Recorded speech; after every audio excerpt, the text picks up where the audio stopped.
Welcome guys GK MCQ gem के channel में आपका बहुत बहुत स्वागत है। आज के इस वीडियो में हम डिस्कस करने वाले बायोलॉजी के इंपॉर्टेंट मल्टीपल चॉइस क्वेश्चन जो आपके इंट्रांस एग्जाम और कंपटीशन एग्जाम के लिए बहुत ज़्यादा हेल्पफुल है। सो गाइज सब्सक्राइब कीजिए जीके एमसीक्यू जेम के चैनल को और पाए रोजाना मल्टीपल चॉइस क्वेश्चन। सो पहला क्वेश्चन है, चाय में लाल रस्ट रोग किसके कारण होता है? चाय जो होती है उसमें लाल रस्ट रोग किसके कारण होता है? विषाणु के कारण, जीवाणु के कारण, हरे शैवाल के कारण और कवक के कारण। बताइए।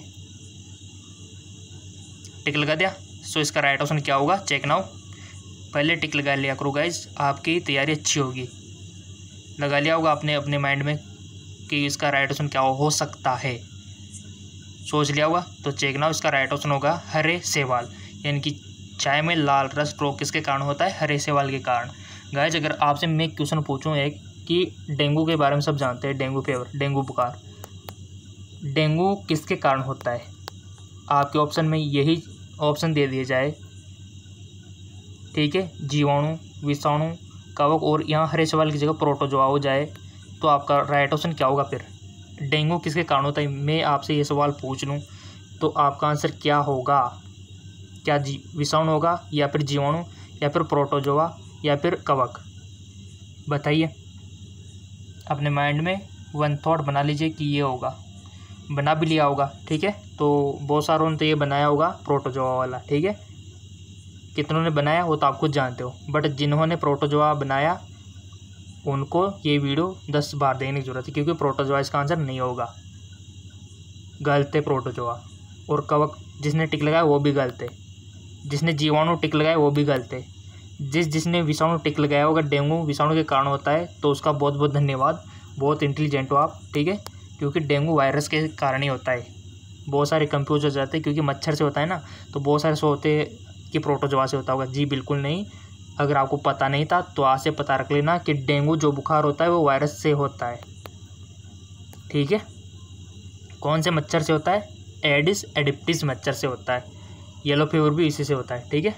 तो वायरस से होता है डेंगू, ठीक है ना। और इसमें क्या होता है, आपकी प्लेटें डाउन हो जाती है, यानी कि ब्लड का क्लॉट बनने में दिक्कत होती है। तो ये क्वेश्चन आपकी नॉलेज के लिए मैंने पूछा था, पूछता रहूँगा मैं तो, क्योंकि मेरा तो काम ही है, ठीक है।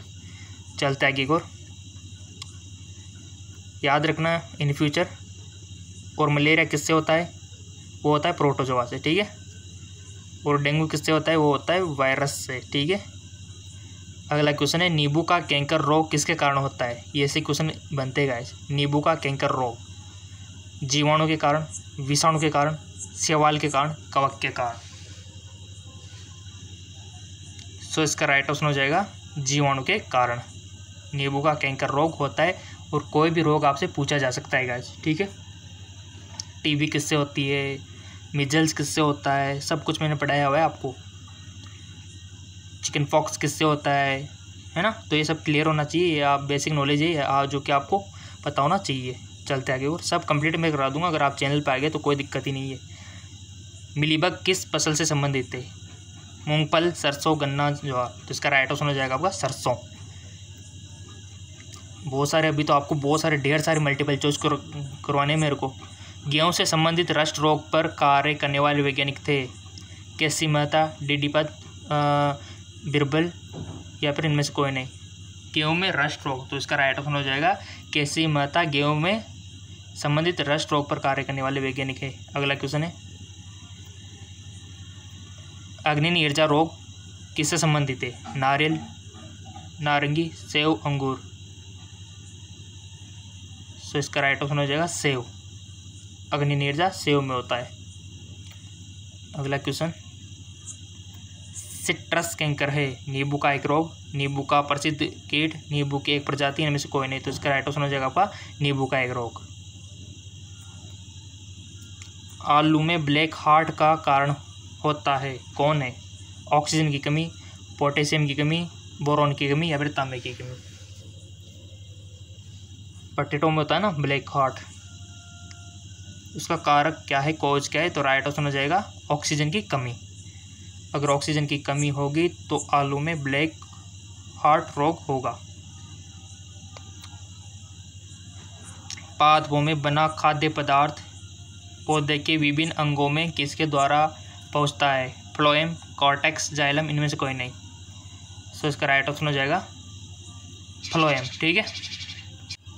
सो गाइस, ये तो आपको क्लियर होगा ना कि जाइलम क्या यूज होता है, फ्लोएम का क्या यूज होता है। पादपों में बना खाने का काम परिवहन कौन करता है? फ्लोएम, जबकि जल और लवणों का परिवहन जाइलम करता है। ठीक है।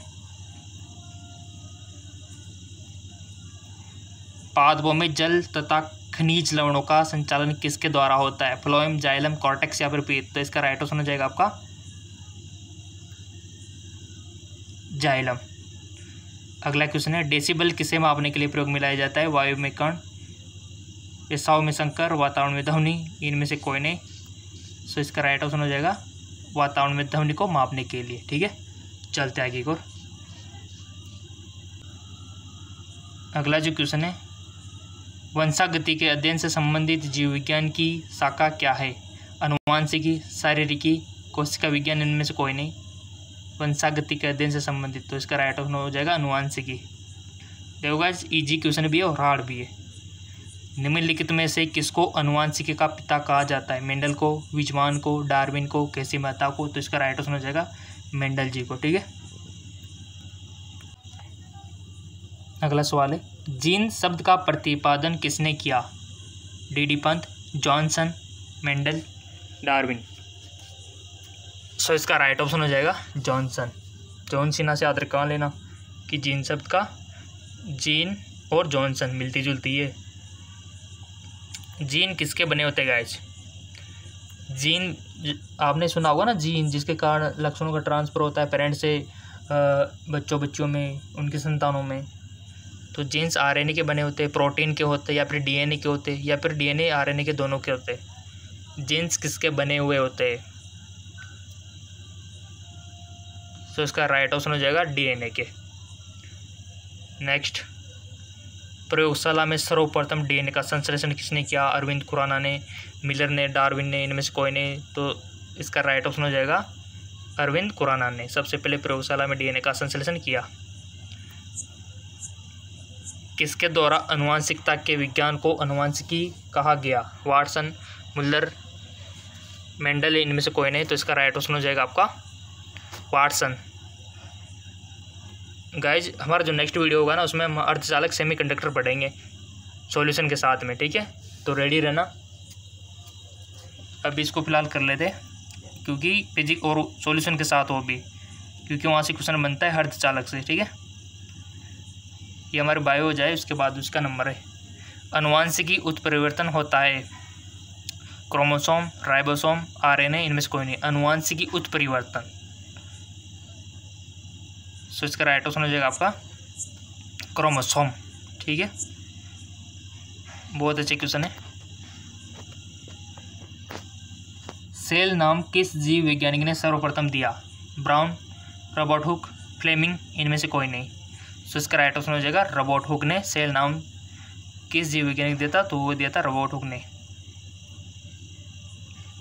कोशिका में प्रोटीन संश्लेषण कहाँ होता है? प्रोटीन सिंथेसिस राइबोसोम में, सेंट्रोसोम में, गोल्गी काय में, इनमें से कोई नहीं। सेल्स जो होती है उसमें प्रोटीन का सिंथेसिस कहाँ होता है? तो इसका राइट ऑप्शन हो जाएगा आपका राइबोसोम में। ठीक है, कोशिका में राइबोसोम होता है ना, वहाँ पे होता है प्रोटीन का संश्लेषण। अगला क्वेश्चन है आपका, 80% से अधिक सेल में पाए जाने वाला पदार्थ क्या है? जल, खनिज, प्रोटीन, चर्बी। सो इसका राइट ऑप्शन हो जाएगा जल। ठीक है, चलते आगे और बहुत इंपॉर्टेंट क्वेश्चन है। गोल्गी काय का प्रमुख कार्य क्या है? पाचन रस उत्पन्न करना, स्त्राव करना, श्वसन, ये सभी। सो इसका राइट ऑप्शन हो जाएगा गाइज आपका स्त्राव, सिग्रेशन। ठीक है, गोल्गी बॉडी होता है ना आपके सेल्स में, सेल से भी क्वेश्चन बनते हैं, अंदर का मेटल सब पता होना चाहिए आपको। हम सब कोशिका से मिलकर बने हुए, तो हमारी इकाई क्या है? कोशिका। जैसे पदार्थ की कोशिका क्या होती है? पदार्थ की कोशिका क्या होती है गाइज? पदार्थ की कोशिका होती है परमाणु। ठीक है, क्योंकि वो उसी से मिलकर बना हुआ होता है। किसकी उपस्थिति के कारण किसी पादप कोशिका और पशु कोशिका में अंतर पाया जाता है? कोशिका भित्ति, कोशिका कला, केंद्रक, इनमें से कोई नहीं। तो इसका राइट ऑप्शन हो जाएगा कोशिका भित्ति। किसकी उपस्थिति के कारण किसी पादप कोशिका और पशु कोशिका में अंतर पाया जाता है? यानी कि कोशिका भित्ति का अंतर पाया जाता है। हम जो इंसान है, जंतु जो है, इनमें कोशिका भित्ति नहीं होती है, जबकि पादपों में कोशिका भित्ति होती है ताकि उनको प्रतिकूल वातावरण से बचाया जा सके। तो उनको नीड इसलिए कोशिका भित्ति वहाँ पर होती है। बहुत अच्छे क्वेश्चन है। कौन सा अंगक प्राय जंतु कोशिका में उपस्थित नहीं होता? कौन सा अंगक प्राय जंतु कोशिका में उपस्थित नहीं होता? गोल्जी का है, माइटोकॉन्ड्रिया, लवक, माइटोकॉन्ड्रिया और लवक। तो इसका राइट ऑप्शन क्या हो जाएगा? लवक। ठीक है, चलते आगे को।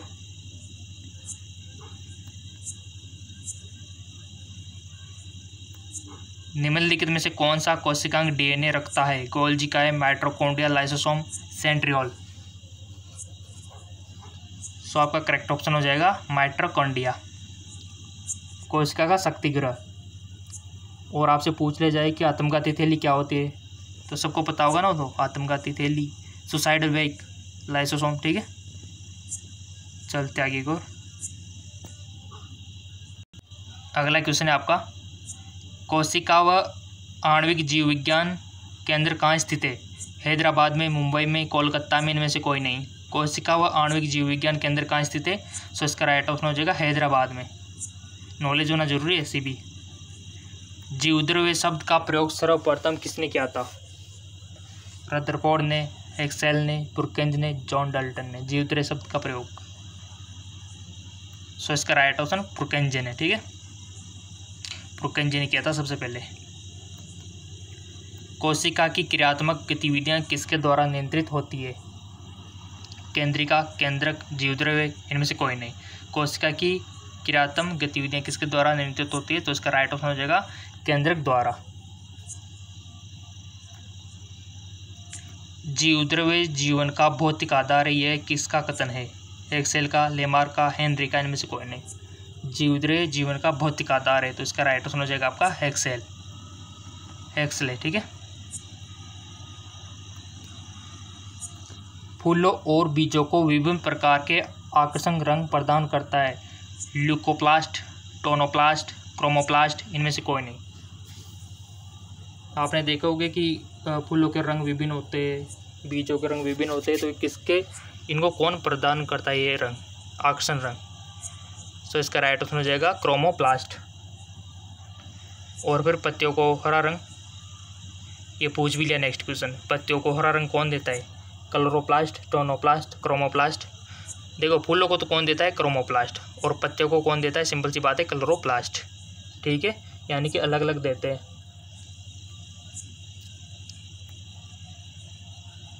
कोशिका की आत्मघाती हो गया ना, मैंने बोला था ना, आत्महत्या की थैली यानी कि सुसाइडल बैग किसको बोलते? तो लगभग सभी बच्चों को आ गया होगा, बच्चों वाला क्वेश्चन है। आत्मघाती थैली किसको कहते हैं? तो कहते हैं लाइसोसोम को। ठीक है, बचपन में पढ़ा होगा आपने। चलते आगे को। जीवन का भौतिक आधार क्या है? कोशिका, केंद्रक, भोजन, प्रोटोप्लाज्मा। जीवन का भौतिक आधार, तो इसका राइट ऑप्शन होगा प्रोटोप्लाज्मा। ठीक है, जीवन का भौतिक आधार प्रोटोप्लाज्मा है। इसको कर लेते, इसके बाद हम फिजिक्स यानी कि अर्धचालक वाला चैप्टर स्टार्ट करेंगे। Semiconductor, PN junction, diode, transistor सब आ जाएगा आपको इसमें। न्यूक्लियस की खोज सर्वप्रथम किसने की थी? न्यूक्लियस की खोज सर्वप्रथम किसने की थी? ब्राउन, रॉबर्ट हुक, फ्लेमिंग, इनमें से कोई नहीं। तो इसका राइट ऑप्शन हो जाएगा ब्राउन। ब्राउन ने न्यूक्लियस की खोज सबसे पहले की थी। माइटोकॉन्ड्रिया किसमें अनुपस्थित रहता है यानी कि एब्सेंट रहता है? हरे वालों में, जीवाणु में, कवक में या फिर हिस्ट में? माइटोकॉन्ड्रिया जो कि कोशिका का शक्ति ग्रह है, ये किसमें एब्सेंट रहता है? ऑप्शन आपके सामने है, शैवाल, जीवाणु, कवक, हिस्ट। टिक लगा दो, लगा दिया। राइट नाउ इसका राइट ऑप्शन जीवाणु हो जाएगा। जीवाणु में माइटोकॉन्ड्रिया अनुपस्थित रहता है। ठीक है, याद रख लेना, नहीं तो इसी वीडियो को 2 से 3 बार देख लेना, सब कुछ याद हो जाएगा। सभी को मैं रिकमेंड करूँगा कि ये जो सारे वीडियो है ना, नीचे लोगो दिया हुआ है, उस पर क्लिक करके शुरू से देख लो एक बार, ताकि आपकी प्रैक्टिस हो जाए। 2 से 3 बार देखने में तो पूरा वीडियो याद हो जाएगा आपको। भोजन का अनिवार्य अवयव है प्रोटीन, कार्बोहाइड्रेट, ग्लूकोज, ये सभी भोजन का अनिवार्य अवयव है। सो इसका राइट ऑप्शन हो जाएगा कार्बोहाइड्रेट।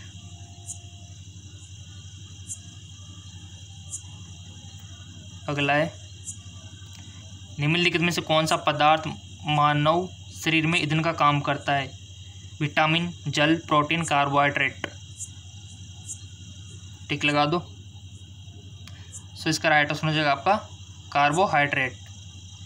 इतना इंपॉर्टेंट है कार्बोहाइड्रेट, देख लो।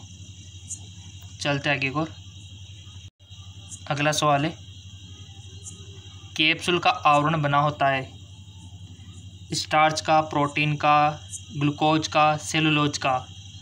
कैप्सूल का आवरण बना होता है। सो गाइस जिसका राइट ऑप्शन हो जाएगा स्टार्च का। ठीक है, आप जो कैप्सूल आपने भी लिए होगा ना कभी कभी, तो बीमार होंगे तब, या फिर कभी ताकत के कैप्सूल जो आते हैं ना, वो किसके बने होते हैं? स्टार्च के बने होते हैं। जैसे हम इसको लेते हैं तो ये डिजोल्व हो जाता है हमारे अंदर जाके, ठीक है, और ये ताकत भी देता है क्योंकि इसमें स्टार्च है। तभी आपने देखा होगा कि कुछ जो कोई भी हो गया व्यक्ति जो बीमारी होने पर या फिर किसी कारणवश कैप्सूल लेता है तो उसमें थोड़ा सा शरीर उनका मोटापा, यानी कि थोड़ी हेल्थ बन जाती है उनकी, कैप्सूल खाने से थोड़ा मोटापा आ जाता है। तो इसी कारण से आता है क्योंकि इसमें स्टार्च मौजूद होता है। चलता है कि और स्टार्च मौजूद होता है और अंदर दवाइयाँ होती है उसमें कैप्सूल के अंदर।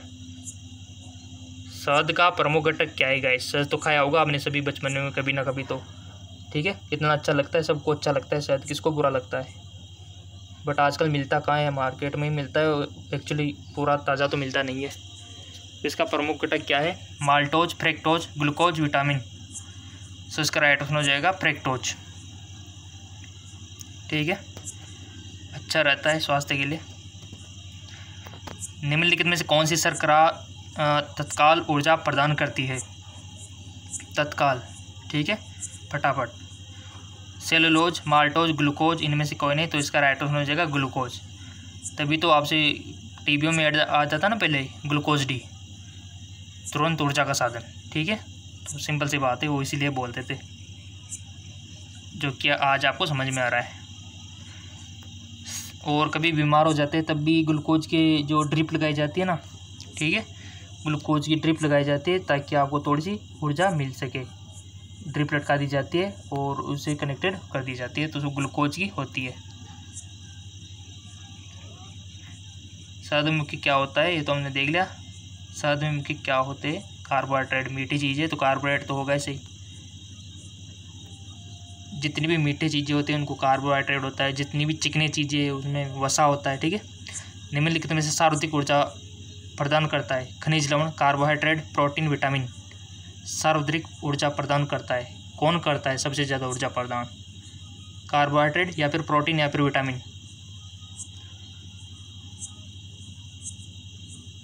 सो इसका राइट ऑप्शन हो जाएगा कार्बोहाइड्रेट। तो ये सबसे ज़्यादा ऊर्जा प्रदान करते हैं। मानव शरीर में कार्बोहाइड्रेट न संग्रहित होता है? Glycogen, sugar, starch, glucose. इसका राइट ऑप्शन हो जाएगा आपका ग्लाइकोजन, ठीक है। चलता है को एथलीट को निम्न में से किस से जल्दी और ज़्यादा ऊर्जा मिलती है? प्रोटीन से, कार्बोहाइड्रेट से, ग्लूकोज से या फिर विटामिन से? सो गाइस वो मिलते हैं कार्बोहाइड्रेट से। शरीर में ऊतकों का निर्माण किससे होता है? प्रोटीन से, कार्बोहाइड्रेट से, वसा से, विटामिन से? सो गाइस वो मिलता है प्रोटीन से, ठीक है। शरीर का निर्माण। एंजाइम मूल रूप से क्या होते हैं गाइज? एंजाइम लिपिड होते हैं या फिर अम्ल होते हैं या फिर कार्बोहाइड्रेट होते हैं या फिर प्रोटीन होते हैं? सो गाइज इसका राइट ऑप्शन हो जाएगा आपका प्रोटीन, ठीक है। एंजाइम मुख्य रूप से प्रोटीन होते हैं। सो गाइज ये हमारा कंप्लीट है और नेक्स्ट वीडियो अर्धचालक पर डिपेंड होगा, सेमीकंडक्टर, ठीक है। सेमीकंडक्टर अर्धचालक से, और पूरा सॉल्यूशन साथ में उसको बताऊंगा। बहुत मज़ा आएगा आपको देखना। सारी आपकी फिजिक्स, भौतिक विज्ञान एकदम से इजी हो जाएगी, ठीक है। जो आप बोलते हो ना कि भौतिक विज्ञान थोड़ी हार्ड है, कुछ भी नहीं है। पीएन जंक्शन हम पढ़ेंगे वहाँ पर, डायोड पढ़ेंगे वहाँ पे, ठीक है। और ट्रांजिस्टर जो है कि वो भी पढ़ेंगे, इनमें किस प्रकार से चालकता होती है, किस प्रकार घटती है, गेट कौन कौन से होते हैं, सब कुछ मैं आपको बता दूंगा, डोंट वरी, ठीक है। सो गाइज, अगर आपने इस चैनल के कोई भी वीडियो मिस कर दिया है तो प्लीज़ आप जाके उसको देख लीजिए, मिस मत कीजिए, बहुत इंपॉर्टेंट है जीके MCQs MK चैनल के, ठीक है। और इंग्लिश मीडियम में जिसको चाहिए तो हमारा जो JK लॉन जॉब है, JK लॉन जॉब चैनल, जिसका लिंक नीचे डिस्क्रिप्शन में दिया हुआ है, वहाँ जाके आप इंग्लिश मीडियम का भी ले सकते हो, ठीक है। हाँ जी बिल्कुल, इंग्लिश मीडियम का भी आपको मिल जाएगा इंग्लिश मीडियम में, ठीक है। तो फ़ायदा उठाइए, उनका दिया हुआ है डिस्क्रिप्शन में उनका लिंक, और जाके JK लॉन जॉब से भी फ़ायदा उठाइए जितना हो सके। जहाँ से आपको ज्ञान मिल रहा है लपेटते रहो, काम आएगा, ठीक है। तो नेक्स्ट वीडियो में हम अर्धचालक के बारे में डिस्कस करेंगे, जहाँ से क्वेश्चन बनते बनते आपके इंट्रेंस एग्जाम में। और कर दीजिए लाइक और वीडियो को कर दीजिए शेयर। ओके, धन्यवाद।